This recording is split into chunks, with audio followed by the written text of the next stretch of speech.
Sergei back on stage to talk about the future. Sergei?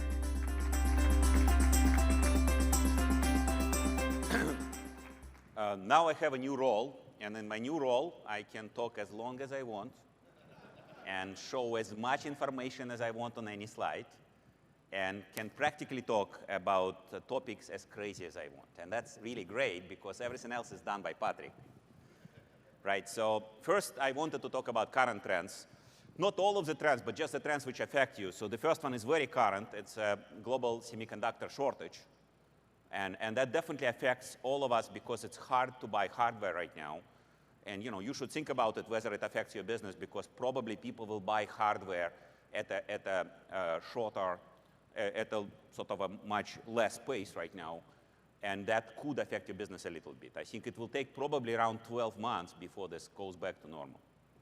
But to be more serious, medium sort of term trends which are important for you are these 5.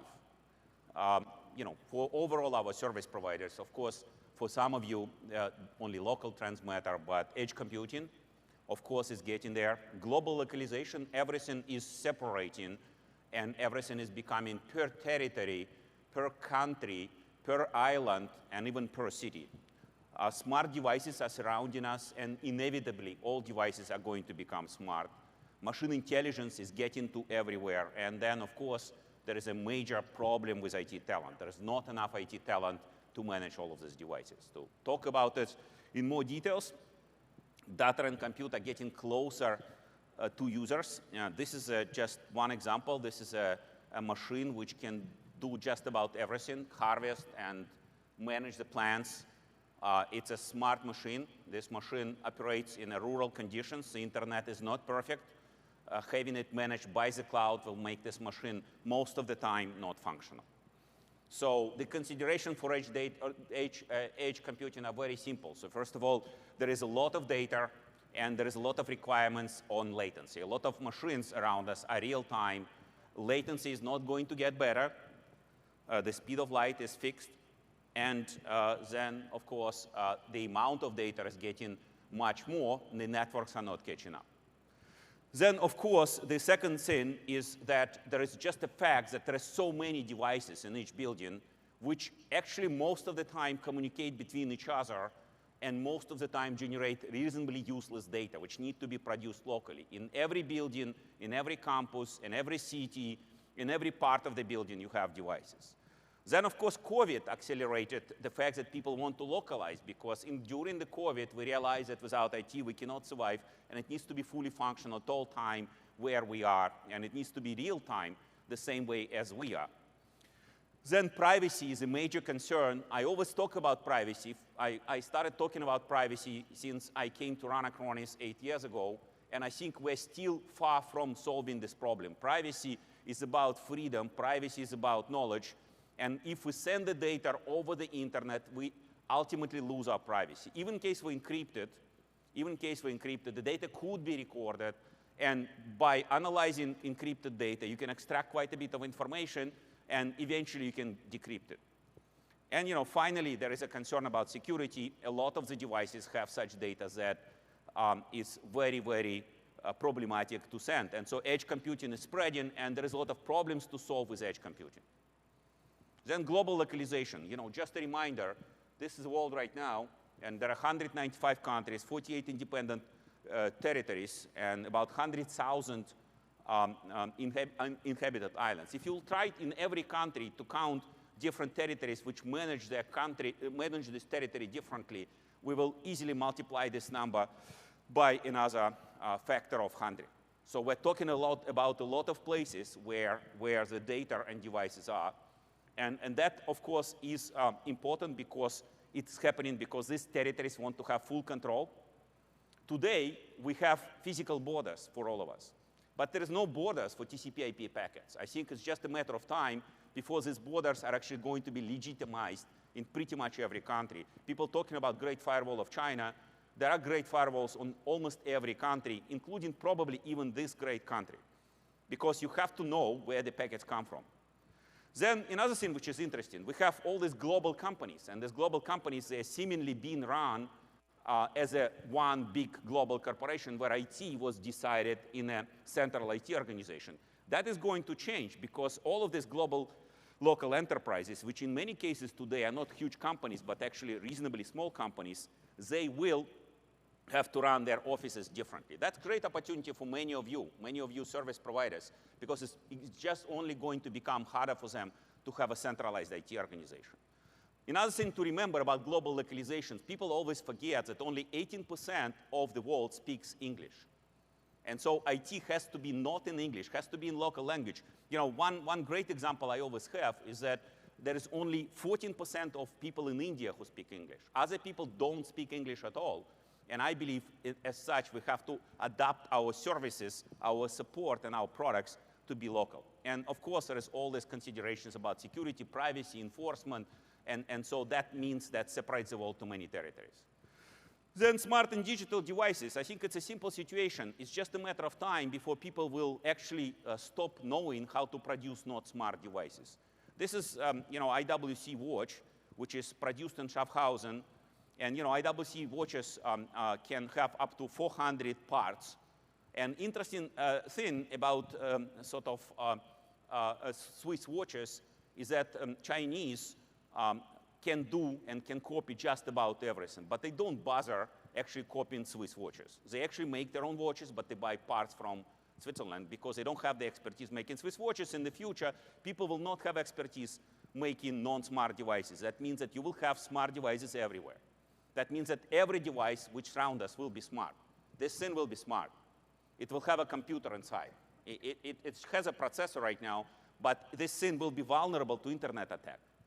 During my presentation, somebody will be able to connect to it and to hack it and to do something which I don't want to do with the presentation.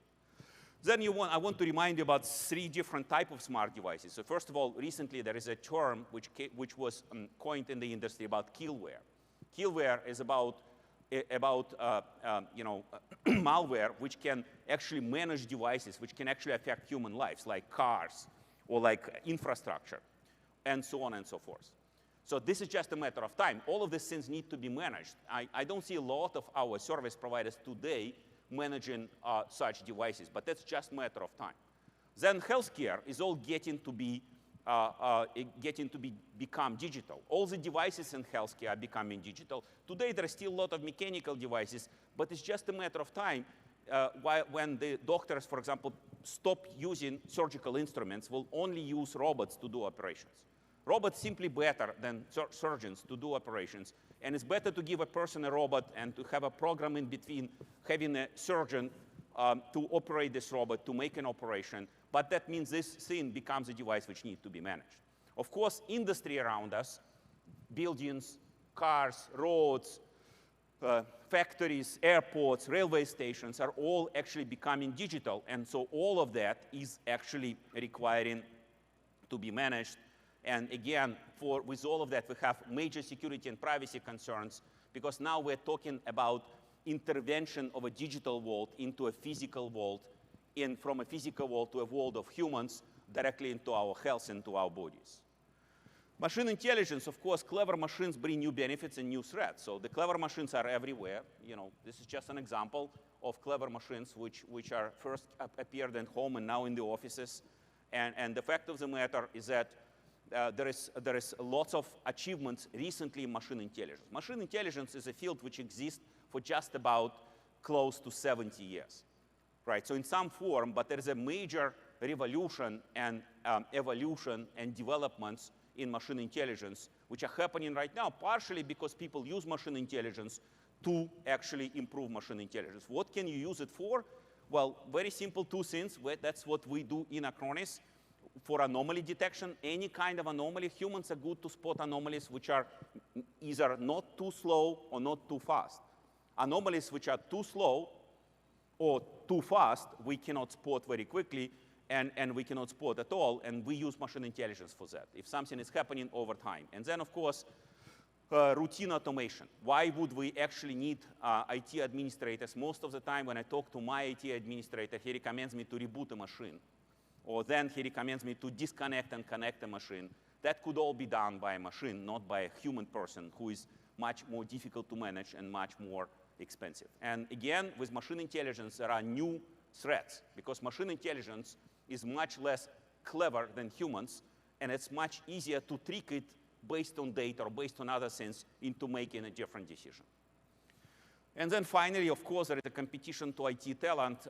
This is a friend of mine. He's a chairman of the new venture which I'm starting, Schaffhausen Institute of Technology. He's a Nobel Prize winner of physics, and he always teaches me some new things. One thing which he recently told me is that last 10,000 years, humans were fighting for resources, for land, for minerals, and so on and so forth. Last 100 years, people were hiding for technology. The future, people will fight for talent. So the fight for talent is just starting.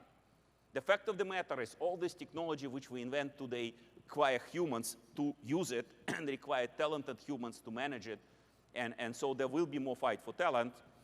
And it's quite clear that in a global IT market, there is not enough people. In US IT market, is not enough people. The amount of job, even just in cybersecurity, which will appear is much more than amount of ability to supply. In addition to that, especially for you in US, the problem is that people can work from anywhere. They don't have to be in New York City to work in New York City. They can be in any part of United States. And in fact, they can be in any part of the world. And then the demands for those people are ever increasing. We're trying to make it simpler with Acronis products, but it's a stiff competition. There is more devices, there is more vendors. There is like every day a new vendor in cybersecurity or in something related to office productivity. There is Zoom, for example. Now I'm finding out that Zoom is not enough for many things. There is many new competitors of Zoom. All of this need to be managed. And then, of course, these IT people are also major security and privacy concern. They can actually be bad, and it's very difficult to understand if they're good or bad, and they can change to be bad if their circumstances change. So now I want to talk about, very quickly, about what I'm going to do right now. Besides Schaffhausen Institute of Technology, I'm going to focus on my new job description in Acronis. I'm not leaving Acronis. I'm with Acronis pretty much full-time. I'm trying to work 90 hours per week, so half of it goes to Acronis, half of it goes to SIT. 45 is about the right time for a full-time job, right? But so this is 5 areas of my activity with Acronis, which is focused on medium and long-term Acronis plans. So first of all is autonomous. Of course, making everything using machine intelligence. Everything we use in Acronis should use machine intelligence. Second is going beyond cyber. I believe many things we will need to manage in the future because they are all becoming smart, are actually related to people and related to not standard computers. Then managing global, local, overall, and specifically focused on the markets where Acronis has a reasonably small market share in comparison to the market size. Then enterprise, and that's one of the things which Acronis will do. Acronis will focus on enterprise in a medium and long term, will provide complete set of products to go to enterprise. I want to point out, we want to go to enterprise together with you. We don't want to go to enterprise alone. Our key weapon is relationship with service providers, with our partners, and also improving knowledge of market for Acronis. So autonomous, this is just examples of the things which we're doing. It's actually a short and medium-term roadmap. It's self-learning AI of workloads. It's digital antibodies, which we are copywriting and patenting. It's preventive lockdown, something which we've learned from COVID. It's proactive backup and failover, something which we always wanted to do and are doing already to some extent. We can do it much more often. We can make the backup policies dynamic.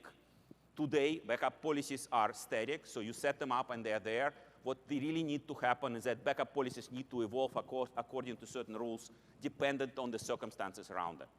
At the good times, you can only back up once a week. At the bad times, you might need to back up every second. And then many, many, many things in the future. Then, talking about autonomous, sorry, this is 2 times the same slide. So going beyond cyber, that's another focus for Acronis. So basically, we need to understand that the problem of security is a holistic problem. It is not just about controlling the device and controlling the network. It is also about controlling access to the physical devices, access to the facilities. It's also about controlling the people who work for the company. It's also about controlling network devices.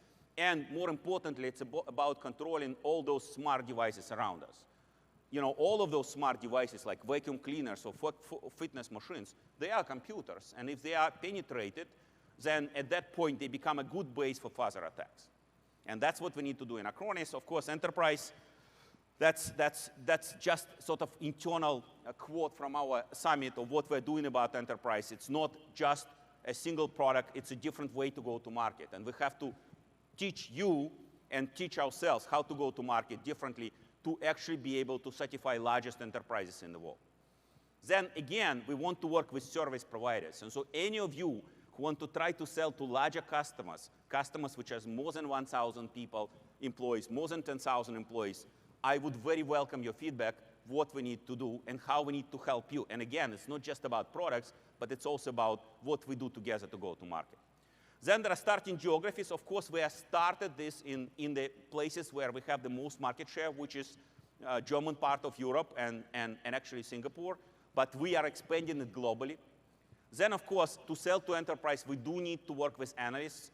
And so you've seen IDC on stage today. We're going to work with Forrester and with Gartner. And we will need to teach them why using service providers and doing cyber protection is the best way to go about protecting enterprise.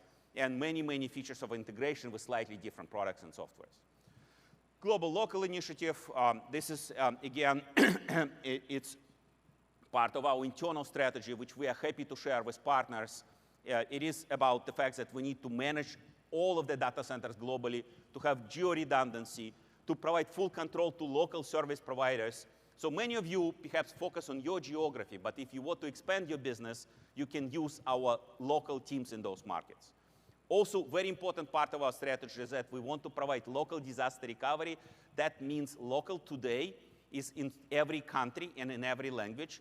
What happens in the future, it's in every territory. What we see more and more happening in many territories is that the customers want to know to where they recover. What I see more and more with sensitive customers today, they want to know in which Amazon data centers they actually run. They don't run in Amazon as a cloud. They talk about Amazon South, Amazon West, Amazon Southwest, and so on. And of course, competitive pricing, very different in different markets. And so if you go to a different market with us, you can ask for better pricing.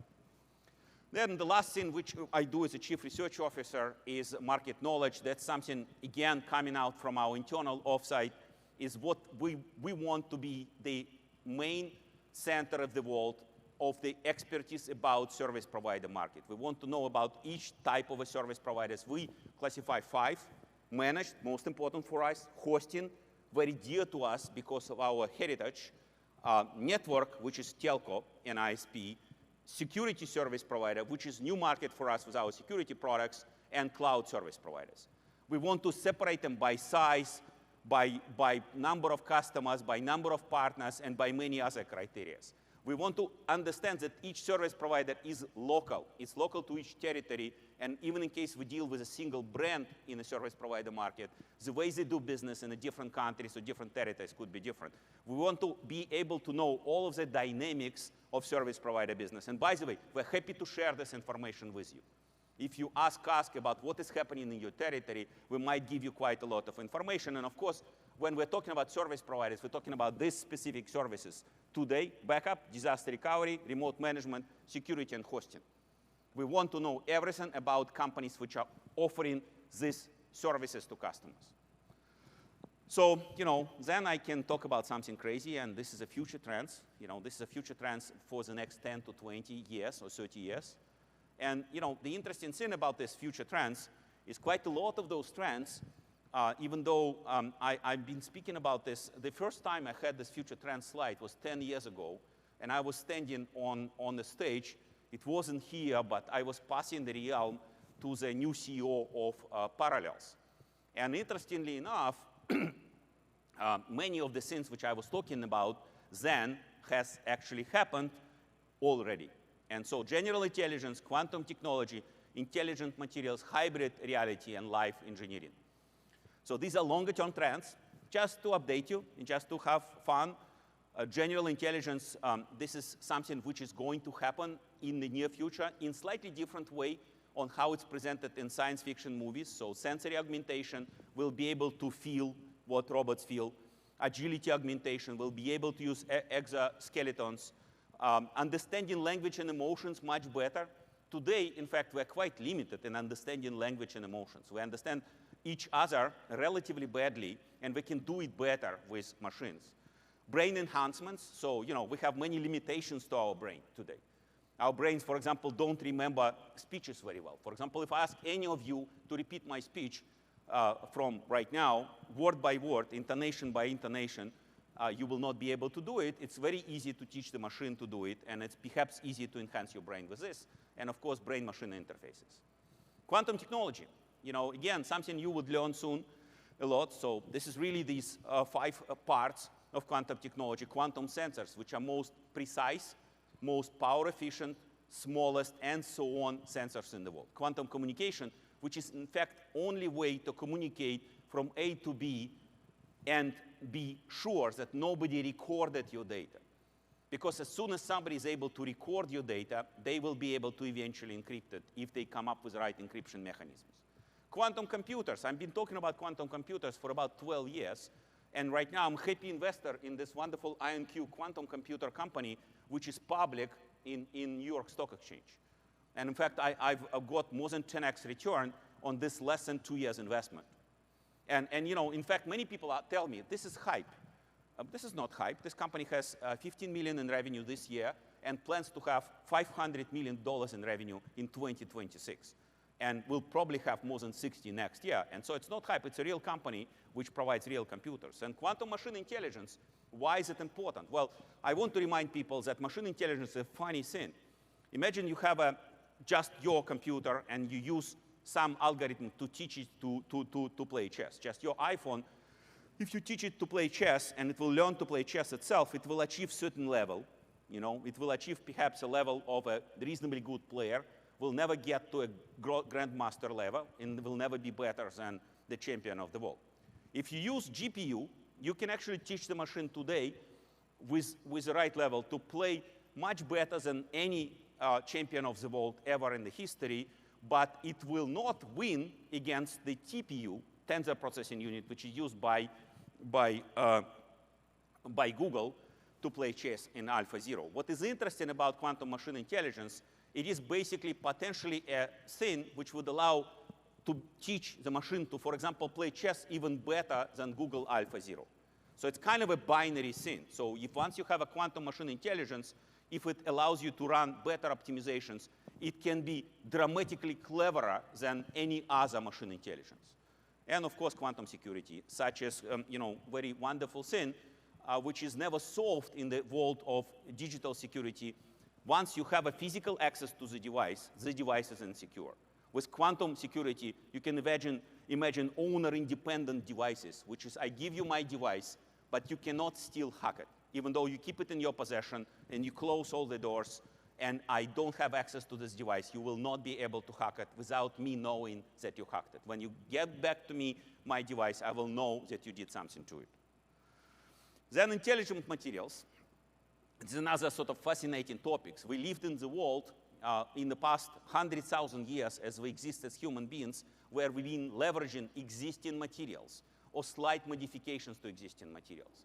Reality is that you can actually build today, you can envision a mechanism where you build materials from different components, listed here, 0D, 1D, 2D, 3D, live components, combine them in a very complicated ways, layer by layer, atom by atom, molecule by molecule, create multi-material level functionality. That means that materials will behave in a certain way. Today, materials are static. They don't behave. The only materials which behave is living materials. We are all living materials. If you drop your DNA into cell, it will grow to a full human under some conditions. And then, of course, self-assembly, that's exactly growing. So effectively, eventually, in the future, we will have living materials. Instead of actually building a building, we will grow the building. And instead of repairing the bridge, we will feed it something, and it will repair itself.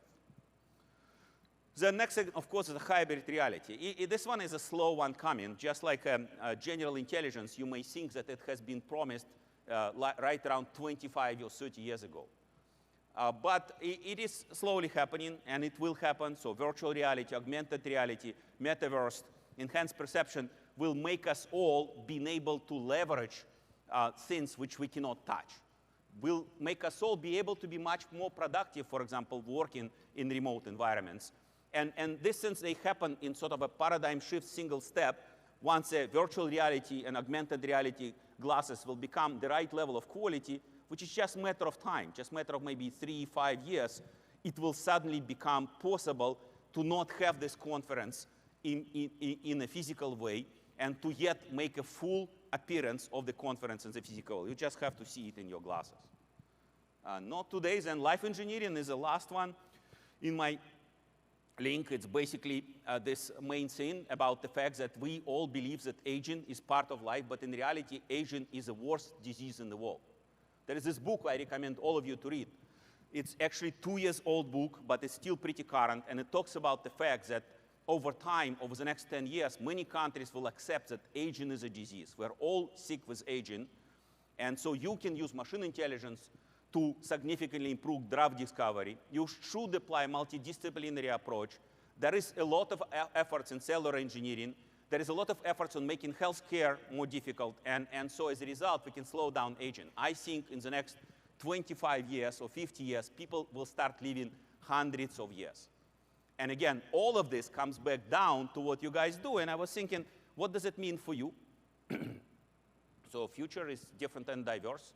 And so I have to tell you what to do, right? I mean, as a chief research officer and a founder, and that's what I come up with. I mean, first you can sell short Bitcoin, because once the quantum computers are available, all the Bitcoin is actually going to be decrypted and irrelevant. All of the Bitcoin of the world today is based on the fact that you cannot decrypt it, but with quantum computers, it's quite possible that you will be able to decrypt it. So if you have Bitcoin, just sell it. Become gardeners. So learn how to grow things, because in the future, you don't need to actually build networks. You can just grow them. You can just sort of use water or some other materials, and the network will grow. And so you have to learn this sort of tedious work of the gardeners. Any of you guys here have gardening as a hobby? You see? Okay, you're ready for the future.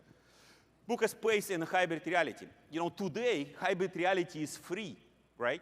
It's amazing, but if I make a hybrid reality copy of Schaffhausen, the headquarter city of Acronis, I can actually own any buildings. In the future, that will not be like that. Hybrid reality will be sold, and modification will be copyrighted. And so you have to book your space in hybrid reality. You have to book your space in the metaverse. Today, you probably have a home. Do you have a home in the metaverse? And then get ready for 100-year-old IT people. That's important. You will have like 100-year-old employees. Today, we believe that they are about, on the average, 45 to 55 years old in this industry. In the future, you'll have 100-year-old IT people. Perhaps a solution for the talent problem.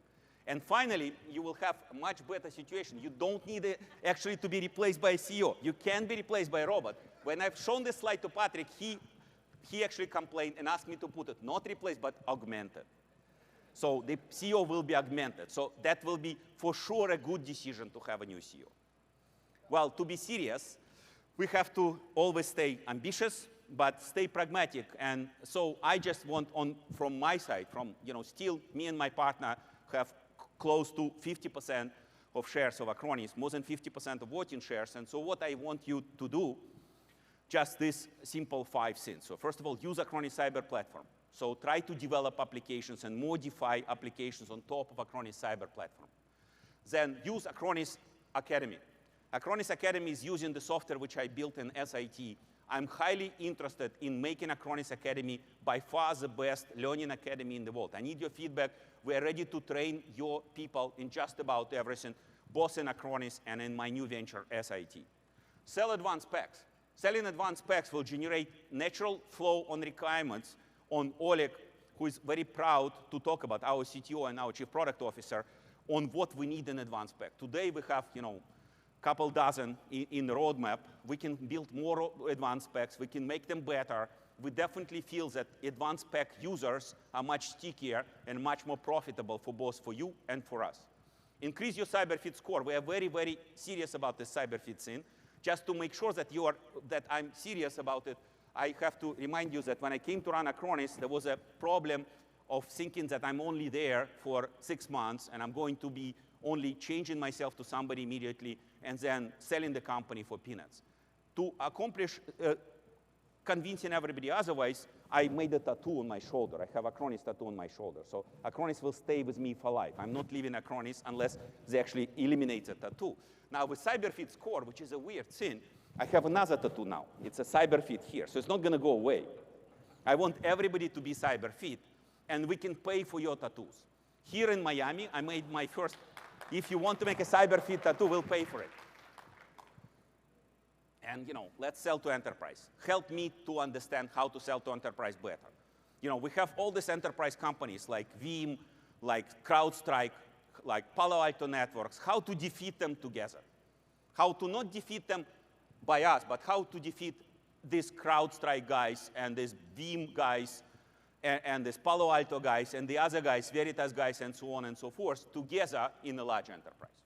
Thank you very much.